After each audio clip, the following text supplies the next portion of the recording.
Well, March is typically the battle of the seasons, and we are certainly seeing that played out.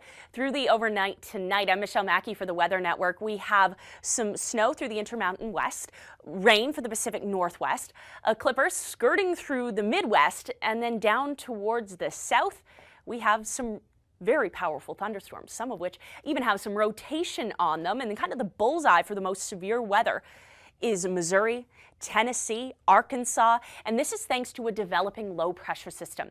And because we have a little bit of instability at play here, that's why we have that increased risk.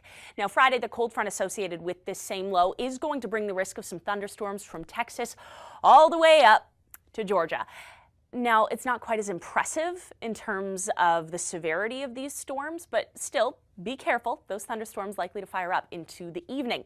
In terms of our rainfall amounts, well, we are watching for some very heavy rain to southern Louisiana, New Orleans this weekend. It is going to be pretty heavy and fairly persistent.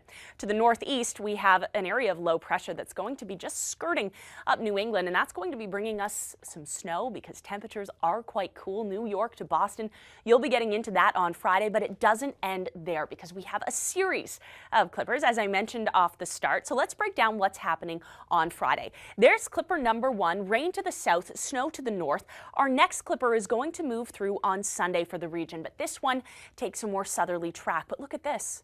West Virginia, North Carolina getting into some snow. Down towards Georgia, this plays out as rain. Then you get a break, and Monday it's looking like our last clipper is going to move through the region. This one, however, should be a little bit weaker, but with temperatures plunging, this is going to be a snow event. But hey, with those rotating storms that we've been dealing with right now, we break down the EF scale in terms of rating tornadoes.